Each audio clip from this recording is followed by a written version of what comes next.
Welcome, everybody, to another episode of Fertile Talks with Dr. Yemi Famuyiwa.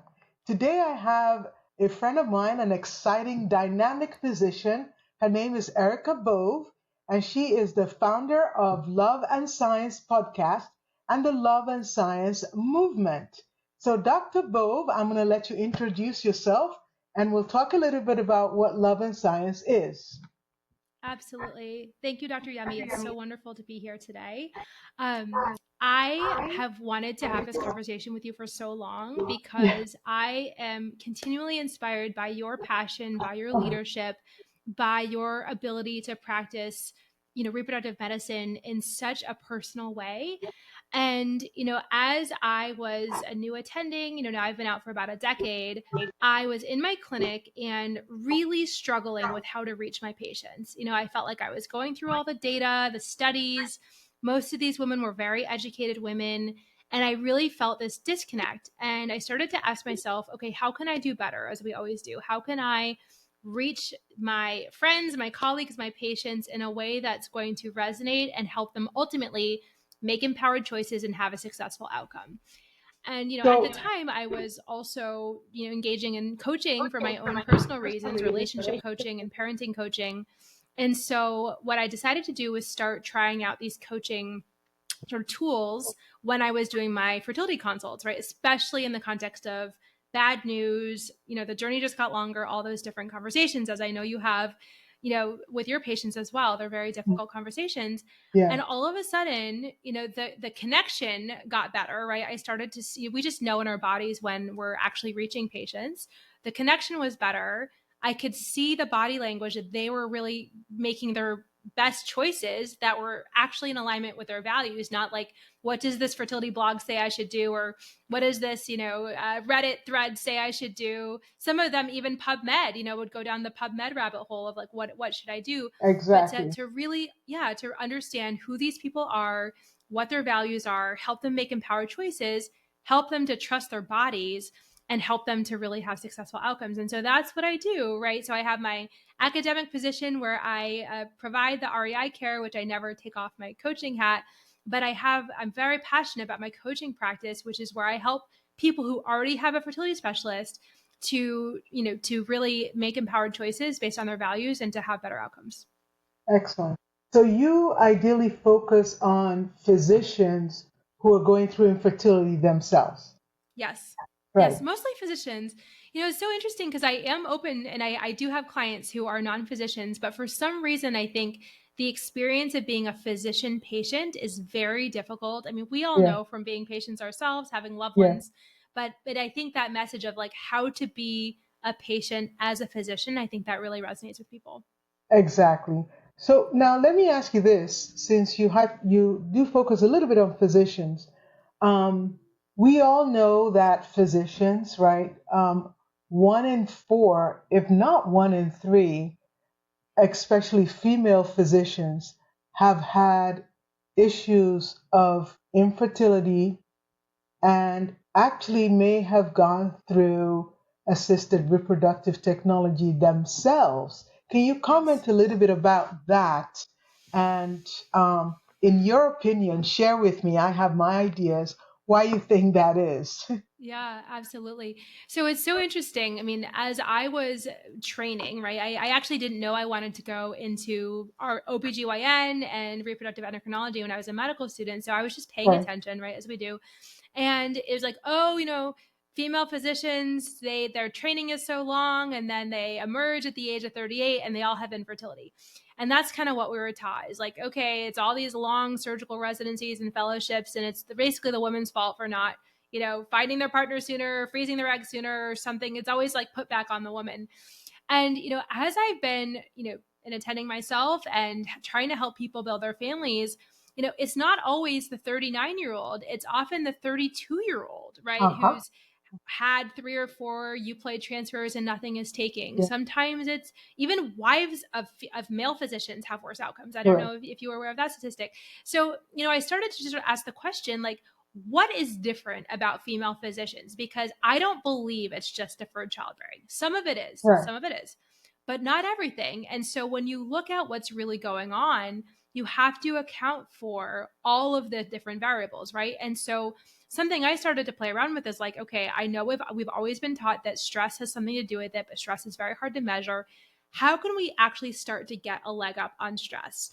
And what tools do we have that actually help people get back into their bodies, help to process their feelings, help to truly release the stress that they're holding, in the hypervigilance. I mean, I think that's one reason I love to help female physicians, is because when we are trained as a doctor trying to play the role as a patient, be a patient, our doctor brains just won't stop talking. It won't. And so, right? So how can we connect the two, connect the mind and the heart, remind ourselves that we are human patients, even if we have all this medical training, and how can we, bridge that gap to ultimately be more successful? Yeah. I think our stressful jobs, I think that's part of it, is that we work long hours, dysregulated sleep, but also that it is so stressful to be a physician patient. And so many of us haven't yet figured it out how to do that in a way that is kind to our bodies, kind to our nervous systems, and ultimately our physiology for receptivity. And also we do know that females in surgical subspecialists, trauma, ortho, GYN, also have higher than those rates we're talking about. Yes, absolutely. And so there does seem to be something. And I'll tell you anecdotally, I know we need studies, but like when people reduce their clinical load temporarily, when ER physicians go to per diem instead of working all these dysregulated shifts and changing their sleep schedules and everything, that's when you start to see that people's outcomes, they improve. And I think we have to make room in our lives for this. We have to figure out a way. And sometimes that's, really finding our voice. Sometimes it's setting boundaries. Sometimes it's reminding ourselves, if we had an appendicitis, we'd be out for 2 weeks. And so why can't we give ourselves that same grace as we're undergoing IVF? There's all these different ways to think about it, but as female physicians, we don't give ourselves permission to be patients. Yeah. And so much of this is to give ourselves that permission to be human beings. Right. And it's not just we ourselves giving ourselves permission, but sometimes in the medical field itself, doctors are not always supported. Like, I don't know about your experience, but I know that when I had my first child, I was in a hospital that provided lactation support. We could go breastfeed in a separate room. We could receive the lactation consultation without any questions. We had people come help when I had my first child, my second child, and I had to be in the ICU, and they sent someone home to help me with that. So I think you're right. I think that doctors are not always taking the time, because we're so ingrained to care for everyone, right? And sometimes you need to refill your own cup. Yeah. And patients need to see their doctors as human beings too. That's right. And it's hard, I think, if you're a fertility patient and you're very attached to your doctor, it can be disappointing. Like, what? Like, they're not here this week. I got my test results. I want to talk to my doctor. Yeah. And, my response to that is, I promise you're going to get a better version of me if I take just a little time away, or, I remind my patients that, like, I'm committed to you fully, and my clients too, I'm committed to you fully. And in order for this to be sustainable for me, I need even mini breaks from time to time, to kind of recharge and find myself. And I think that we need to create that culture. I think if we lived in a society where that was the norm, like where you had the support, it sounds like you had very good support in some contexts. If we had that, I think it would be a lot easier for us. But I think we are still in a society where we're trying to do all the things for all the people all the time. And at some point there's a limit. I think at some point our bodies our cortisol levels are through the roof, and we're trying to take care of patients. At some point there's a breaking point. Yeah. I like what you said about you will get a better version of me. Yeah. I think we need to say that loudly, because sometimes patients think that, well, if I can just dominate your entire 8 hours and I won't let you get up, you're not getting good care. Right. Exactly. That's so true. You're not That's so letting your true. doctor come up for air. That's right. So you're getting a fatigued mind. So letting them attune, retune, come back calibrated, come back full, you might actually get better care. I think I see that sometimes um, in my practice as well. But it's great that you touch on that. Well, it's interesting because you were in solo practice, right? So, and I know because my urologist father, right, he was in solo practice for most of his career. It's hard, right? Yeah, It takes some creativity. There are times when you're depleted, right? There are times I'm yeah, sure when you've needed to be a patient yourself or your family yeah, member, and we have to figure that out gracefully. Um, yeah. And sometimes it's getting the right people around us. Like that's my right. my staff are fiercely protective of me and of my time. And my office manager will say, "No, you need to go get some rest. We need to schedule this. We need to block this time." Yeah. Taking that extra time off where I can go kind of be with my thoughts and I come back fuller. Yeah. Yes. One of the mantras we say at Love and Science is, I deserve to be a patient, which is so interesting because if you think of these fertility appointments, they're not like, we don't generally need whole days off, right? We need just like these little chunks of time. But I always say, okay, if I was like getting chemotherapy, if I was doing something else like this, I would be asking. But the funny thing is, I think we tell ourselves, oh, we're not going to be a good team player. Oh, we're not going to be pulling our weight. Oh, they're going to judge me. I mean, my experience with female physicians is usually we over deliver, right? And Yeah. so I've noticed that most people are quite able to be very productive, and take time off. I do think that if our bodies are truly depleted or stressed, we can talk with our, managers and figure that out. But I think sometimes we think, oh, but we're going to be a drain on the team, et cetera, et cetera.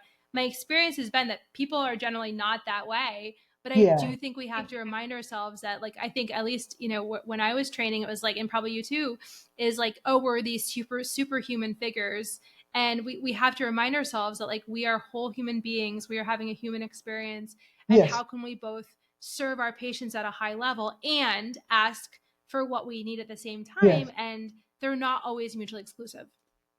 You hit upon it. I think you and I have had this ongoing conversation where there are different seasons to your life as well. And prioritizing your time, your family time, makes you a better person because some people think that I can sacrifice all that time and I'm going to be a better this or more successful that. But there are different seasons. Like to your point, yes, I'm in solo practice, but when my kids were small, I used to literally block time on my office schedule when my kids had recitals because they were important to me. And now they're past that phase. I don't get a do over. I can't get to make those recitals anymore. So That's taking right. the time to love yourself is critical. But you and I talked about having the parasympathetic focused body, right? We talked about that. And you said something about that in your coaching. Touch a little bit on, for our audience on what we mean by this. Sure. So there's the sympathetic nervous system and the parasympathetic nervous system. And if we think about it, like, fight or flight is sort of what we think about when we think about the sympathetic nervous system. I think Right, about, okay, I'm being chased by a bear, right? We all right, evolved. So we have to think about what our ancestors were dealing with. And they yeah, truly had like predators in the wild. And so when we're being chased by a bear, it is very useful that our, cortisol shoots up, our adrenaline is, released, that yeah, we can, like, we get this surge of glucose so that we can all of a sudden run away from the bear. But what happens is that's an acute stress. That's a very protective mechanism. But what happens is when we have chronic stress, and I think any of your listeners will acknowledge that infertility is a chronic stress, right? right, Sometimes the journey is, not just months, it can be years, and it can be very, very stressful. yeah, The threat of not having a child, not building the family, that's like being chased by a bear every single day. And our, right, our our bodies, our nervous systems are not wired for that, right? It's just, it starts to steal more than it right, helps. And right, so we have to remind ourselves that even in the face of this really difficult thing that is infertility, that we have to shift the balance from the sympathetic nervous system tone, which is like, I'm being chased by a bear, to the parasympathetic, nervous system, which is the more I am calm, safe. rest and digest. Right. Yes, I am safe. I am I am safe. safe. I'm safe. I'm in a So safe there's space. different ways to do this. Deepak Chopra called this the relaxation response. And the fascinating thing, and this is something we do a lot at Love and Science, is we do deep breathing exercises together. Right. There's lots of wisdom traditions that, if you look at Ayurveda and the fiery breath and all of the different ways that we can tap into our bodies, so many of us, especially female physicians, are so cerebral that we're just like in our brains and thinking and ruminating and planning. But when we can actually drop into our bodies and slow down the thoughts, slow down the nervous system, remind ourselves that we're safe, that's when that sympathetic tone starts to come down. That's when our heart rate starts to come down. Right. That's when our blood pressure starts to come down appropriately.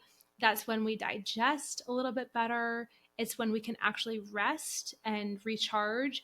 And so, what I found in my patients and my clients who are able to get into, at least not, if not all the time, we need both, but to have moments and times when they're in more of a parasympathetic state, those are the people where the embryo transfers tend to work better.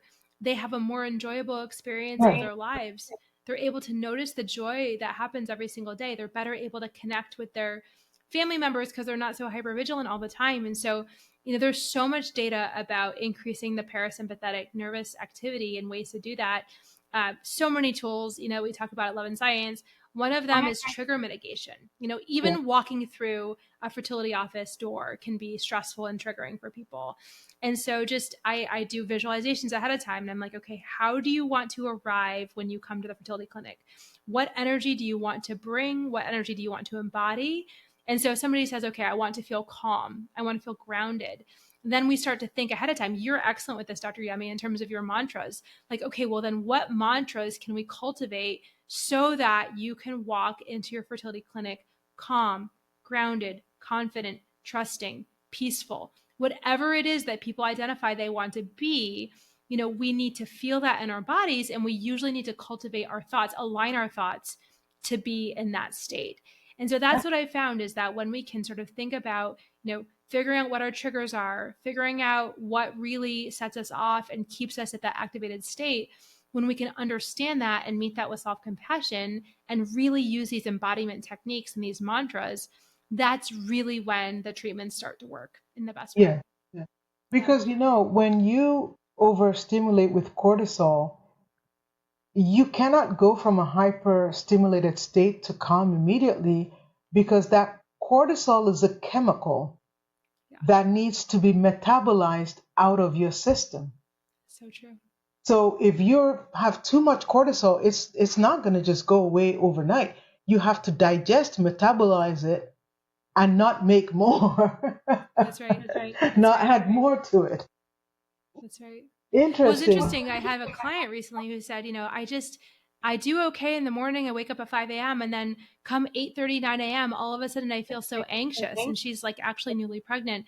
And I like reminded myself, okay, when does the cortisol spike? I'm like, oh my gosh, that's like your first cortisol wave. And so I think it's a combination of her natural cortisol peaks and the fact that she's anxious because she's had losses before and she's newly pregnant.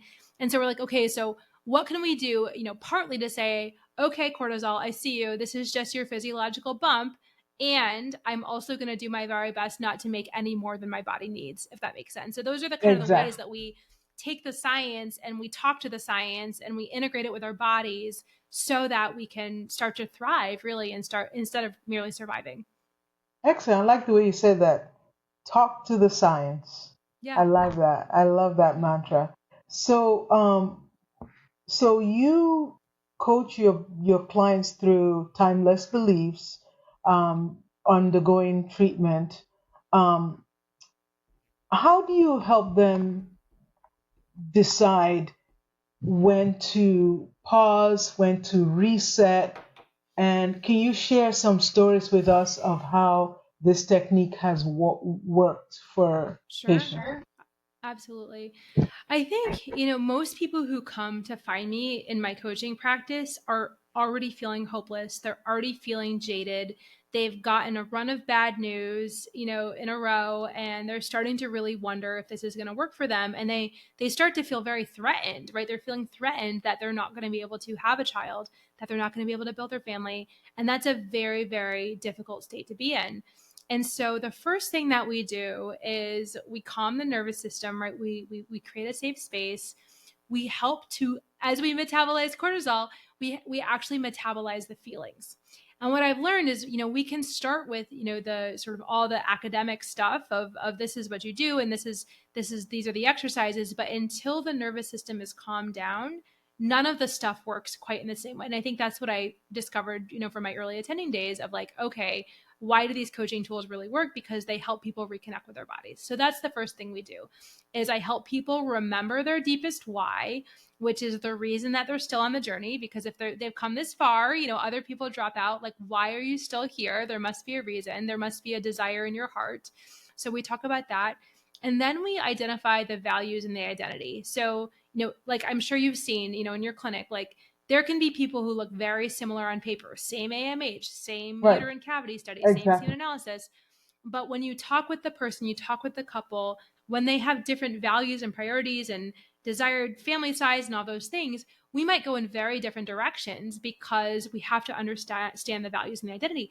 And I think part of why people are feeling so hypervigilant is because we think there's like this one size fits all. Well, not we, but I think Right. culture has told us that there's Culture. this one size Yes. fits all approach to, and that's one thing I love about you, Dr. Yemi, is how personalized you make the care. So similarly in coaching, that's what we do and say, okay, what are your top 5 values? How have you shown those values exhibited in your life? How have you used those values to make hard choices? How can you remind yourself that you're a person who makes values-based decisions? So once we start identifying the values, then we start looking at what's in front of us in terms of decisions to be made. And then we start using the values as a filter for those decisions. And so that really helps to raise people's vibration. It helps people to make more empowered choices. And when people do make their choices, it's not just because they went eeny, meeny, miny, mo and chose something, but it's because they've been very thoughtful to say, this particular path at this fork in the road, this most aligns with my values, right? And that's when we really start to see people feel more confident in their plan, more trusting in their REI because they feel seen. And that's really when, if we hit another fork, it's like, okay, well then how do the values inform these sets of decisions? And I think, people make the most progress really in terms of success, I believe, when we start to kind of use the values as a filter for the decisions. Very good. Awesome. So let me see. What do you think? What is next for Love and Science? What do That's you? such a great question. Yeah. So, I still practice clinically and I adore my work, right? And at some point, there's a limit to how many clients I can personally take on because I'm one human being, right? And so, right now, I'm working on growing my team, which is very exciting because there's things that I'm doing right now that other people can be doing. Just like you said, surround yourself by the right people, Right. and then I could do more coaching, which is my true love, group coaching and one-on-one coaching. And also, I have this vision because if I calculate that there's 100,000 female physicians in the U.S. right now with infertility, but based on my math, which is actually a conservative estimate. When I look at that math, I'm like, how can I serve as many people as possible at the highest level possible? And to do that, I'm going to need a team. I'm going to need a team of fertility coaches who I believe in the power that I think there's a real strength in having somebody who's a physician coach who knows the science, who knows the nuances, who reads the studies, who who looks, thinks about these things all day in various contexts. I really want a team of amazing REI physician coaches to be able to serve the people. And so that's what I'm working on. And to be inspired by you, on my list for this coming year is also to start writing my first book. And so thank you for that Great. inspiration. Yeah, I can't wait to read your book. And it's a labor of love. So I go home, edit. I'm sure. But it's definitely cool. But one of the things I do talk about in my book is how the body internalizes the trauma. And let's face it, infertility is traumatic, and how the body internalizes it and how the body holds on to this trauma and it manifests in them having difficulties. And I have patient stories that explore that actually as well. I can't wait to read those stories.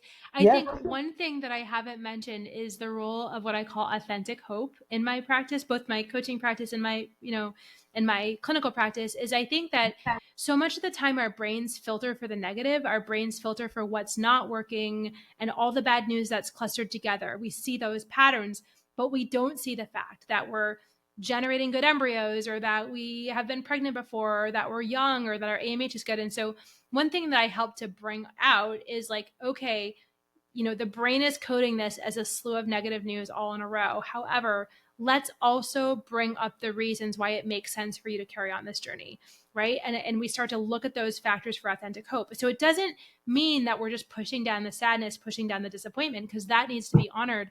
But when we can also really connect with that authentic hope, which is hope grounded in science, of why it makes sense for me to believe in somebody, why it makes sense for you, Dr. Yemi, as their REI, to believe in them, right? We believe in our patients and our clients more than they believe in themselves.